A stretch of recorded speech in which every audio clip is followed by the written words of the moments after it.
فاسألوا أهل الذكر إن كنتم لا تعلمون. Pertanyaannya, Assalamualaikum Ustaz. Waalaikumsalam. Semoga Allah selalu merahmati Ustaz, keluarga juga semua di sini. Amin. Amin ya rabbal alamin. Dan bukan hanya di sini, seluruh umat Islam di seluruh dunia. Amin ya rabbal alamin. Saya seorang ibu dari 2 anak perempuan. Suami saya bekerja usaha sendiri. Sebelumnya saya adalah full ibu rumah tangga. Akan tetapi dengan berat hati, kondisi saya saat ini adalah bekerja. Dikarenakan ibu saya sangat berat, saya tidak bekerja dan saya menjadi ibu rumah tangga. Karena yang ibu saya pikirkan, saya sudah disekolahkan menjadi sarjana S1. Dan berkat pertolongan Allah pun saya mendapatkan nilai yang cukup dibanggakan oleh orang tua saya. Dan selain karena keinginan ibu saya, juga karena qadar Allah, usaha suami saya tidak berjalan harapan kami pada saat itu, sehingga tidak ada sama sekali pemasukan yang kami punya, hanya Rp50.000 saja. Jadi kas keluarga hanya Rp50.000. Uang di tabungan pun tidak ada. Alhamdulillah ada pemasukan dari pekerjaan saya, sehingga terpaksa saya mencoba mendaftar dan alhamdulillah lolos dan bekerja sehingga saat ini sudah 3 tahun. Yang ingin saya tanyakan, saya sangat berat untuk bekerja Ustadz sampai saat ini.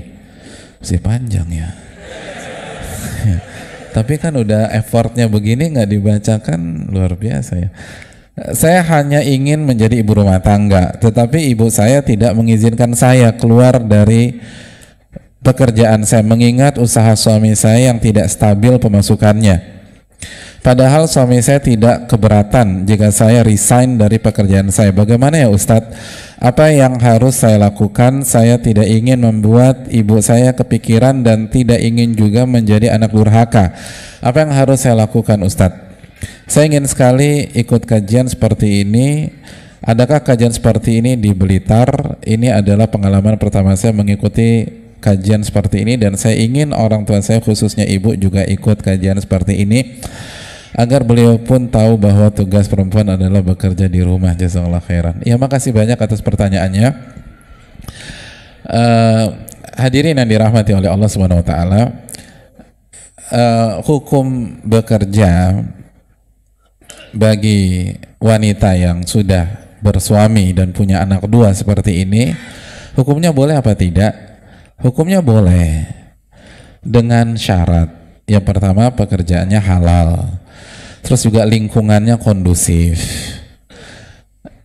jauh dari fitnah. Terus yang ketiga, ini penting, tidak melalaikan kita dari kewajiban kita. Karena Nabi SAW bersabda, menekankan kepada ibu-ibu sekalian, wal mar'atu ra'iyatun wa mas'ulatun an baiti zawjiha wa auladih. Dan wanita adalah, atau wanita akan ditanya, wanita adalah pemimpin, penanggung jawab urusan rumah dan anak-anak, dan dia akan ditanya pada hari kiamat tentang 2 hal tersebut. Jadi pertanyaannya, kalau kita kerja, kira-kira rumah tercover apa tidak?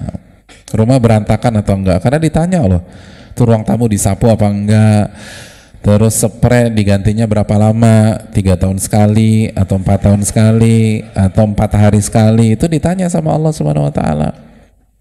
Itu semua ditanya. Terus anak-anak gimana nih gitu loh. Anak-anak seperti apa?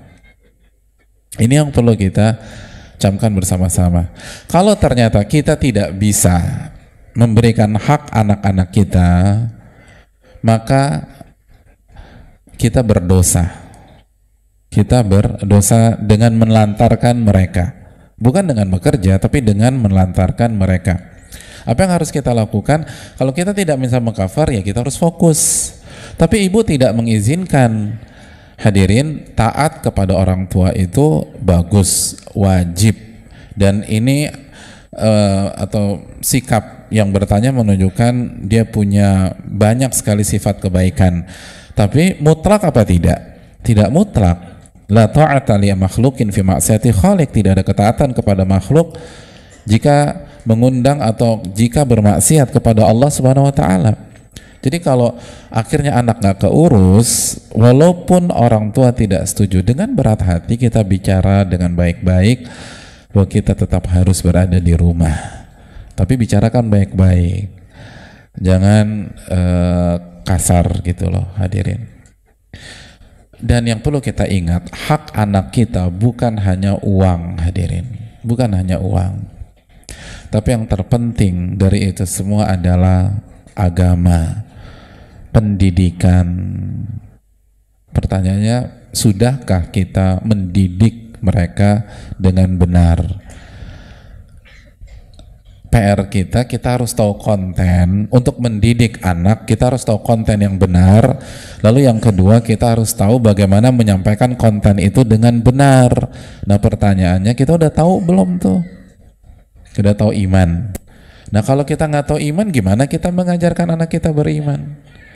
Kalau kita nggak tahu tentang Allah, gimana kita memperkenalkan Allah kepada anak kita? Oke, saya sudah khatam. Pertanyaan berikutnya, sudah bisa disampaikan dengan benar atau belum? Makanya hadirin sekalian, walaupun boleh ya, tapi analoginya simpel aja. Sebuah hal yang sangat sulit, sebuah klub sepak bola memenangkan pertandingan kalau semua pemainnya striker, tidak ada penjaga gawang. Antum paham nggak? Ibu paham nggak, Bu? Suka nonton bola nggak? Tapi nggak usah lah, Bu ya, baca Quran aja. Ngerti antum?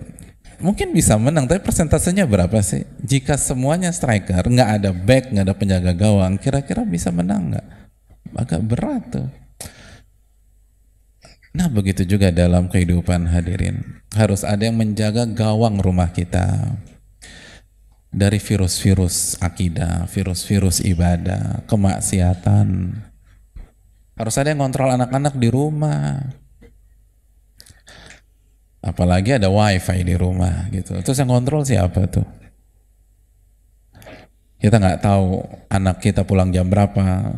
Yang penting kan dia pulang sebelum kita pulang gitu loh. Kita pikir anak kita pulang cepat, padahal dia baru pulang 3 menit sebelum kita gitu loh. Kan kita nggak tahu, dan banyak demikian nggak tahu. Kan begitu.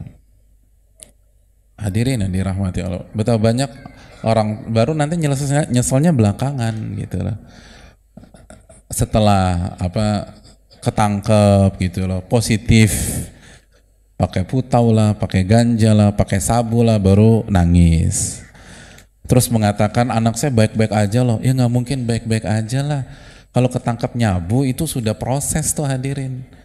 Kalau perhatian itu ibu bisa tahu kapan hari pertama anaknya nyoba ngerokok tuh ketahuan. Ketahuan nggak hadirin? Bau baju tuh sama apa enggak?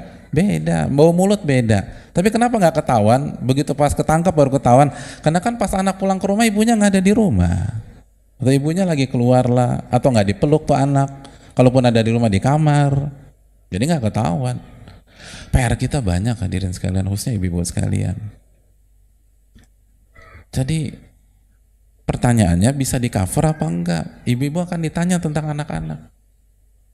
Akan ditanya. Jadi nggak gampang. Bu, anak yang soleh dan soleh itu pahalanya gede apa kecil? Gede. Gede. Dan semua kaidah mengatakan inna idhamil jaza ma'a idhamil bala.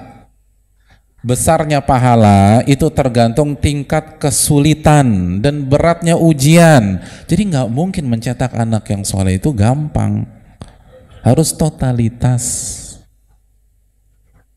Harus habis-habisan. Nah kira-kira bisa nggak tuh ketika kita memberikan diri kita yang sudah sisa ke anak kita lalu kita maksimal, itu pertanyaannya. Iya kan? Kan udah sisa kerja berapa? 8 jam. Terus macet berapa jam sekarang? Macet berapa? Antum kena macet di mana aja? Hah? Kena macet di mana aja? Tol Bekasi kena, terus masuk Cawang kena, terus Pancoran kena lagi, terus apa lagi? Kuningan masih macet nggak? Oh, tuh, masya Allah. Kira-kira bisa nggak tuh tampil fresh di hadapan anak? Jadi itu yang terjadi. Terus belum lagi ngelayanin suami. Aduh hadirin, perlu dipertimbangkan lah baik-baik. Dan mendidik itu bukan hanya kasih uang. Mendidik itu bukan ngajar, bukan ngirim data. Ngirim data gampang, tapi mendidik itu harus dikawal dari detik demi detik. Tapi kan sayang Pak Ustadz, saya kan udah sekolah S1, saya udah sekolah capek-capek, masa jadi ibu rumah tangga? Loh justru bagus tuh Bu. Justru harusnya S3 tuh ibu rumah tangga gitu loh. Atau ilmunya mantep walaupun nggak formal. Kenapa? Kok sama anak sendiri perhitungan sih? Anak kita justru akan luar biasa jika yang mengasuh tuh pinter. Yang mengasuh itu pendidikannya tinggi atau ilmunya itu dalam. Kalau kita kasih asisten rumah tangga kita yang sekolahnya hanya sampai kelas 3 SD, kira-kira gimana hadirin? Beda nggak dengan ibunya yang prestasinya di mana-mana? Ya beda lah. Tanpa bermaksud meremehkan yang hanya lulusan SD, enggak. Tapi kita bicara pada porsinya. Saya ingin tanya sama, kalau antum nih, atau misalnya ibu-ibu, misalnya punya gadget harganya di atas 10 juta atau punya dompet dompetnya kebuka isinya $100 dan kita lupa berapa persisnya, kalau enggak 10.000, antara range 10.000 sampai 20.000 US, ketinggalan tuh dompet kebuka di ruang tamu, ketinggalan. Pas di tengah jalan kita ingat, ya Allah dompet kebuka isinya uang dolar, terus saya lupa lagi range-nya cuma 10 sampai 20 ribu, jadi keambil 2.000 3.000 nggak ketahuan tuh. Saya ingin tanya, balik lagi apa enggak? Pas mau balik lagi, tenang aja, kan ada mbak di rumah, nggak usah balik, ada mbak. Biasanya kata orang apa? Aduh nggak bisa deh, aku tetap nggak tenang, aku belum percaya karena ini duit nih, dolar, balik lagi gitu loh, balik tuh dolar padahal ada mbak. Tapi kalau anak ketinggalan, oh tenang aja ada mbak, masya Allah ada mbak tuh, aman gitu. Jadi kalau anak safety kita, mau kita nggak tahu dia kejedot kayak mau dicubit-cubit lah sama tuh, kejadian nggak kejadian, dicubit-cubit, dijedot-jedotin, iya kejadian. Tuh mbaknya putus sama cowoknya di kampung, jadi ininya sansaknya siapa? Anaknya. Nggak semua, tapi ada kasus begitu. Dan itu kan nggak ketahuan. Tiba-tiba pas pulang udah mandi, udah segar, udah wangi. Jadi kita suka lucu nih. Jadi gadget tuh kita nggak mau tinggalin. Nggak percaya kita kalau gadget kita taruh mbak. Tapi anak percaya tuh, hebat ya logikanya ya. Saya nggak tahu pakai rumus apa. Kayak di ilmu fikih saya belum belajar begitu. Hebat tuh, masya Allah. Berlian tuh nggak berani, nitip ke mbak tuh nggak berani. Berlian harga 50 juta, 150 juta, berani nitip ke mbak? Enggak, berlian. Tapi anak titip gitu, titip. Bismillah lah. Bismillahi tawakkaltu 'alallahi la haula wala quwwata illa billah. Kenapa berlian nggak begitu juga? Titip aja terus Bismillahi tawakkaltu 'alallahi la haula wala quwwata illa billah. Hadirin, kejadian di lapangan, ternyata pas dianya pergi nggak tahu tuh anak diapain. Itu bicara yang ekstrim, belum lagi edukasi yang dalam. Antum ya, kecuali kalau antum punya punya mbak yang ngerti bagaimana mengajarkan tauhid kepada Allah, tahu rukun-rukun sholat, lalu yang diperdengarkan murotal gitu, sambil gendong hari Jumat baca surat Al-Kahfi, terus baca zikir pagi petang, ya nggak masalah gitu, itu aja lah. Jadi kita nggak bermaksud meneriskan siapapun, tapi kita bicara fakta aja. Jadi sebenarnya banyak orang itu secara lisan nggak disebutkan, tapi secara perlakuan anaknya lebih murah daripada emasnya, anaknya lebih murah daripada berliannya, anaknya lebih murah daripada gadgetnya. Nasallallahu alaihi. Dan فاسألوا أهل الذكر إن كنتم لا تعلمون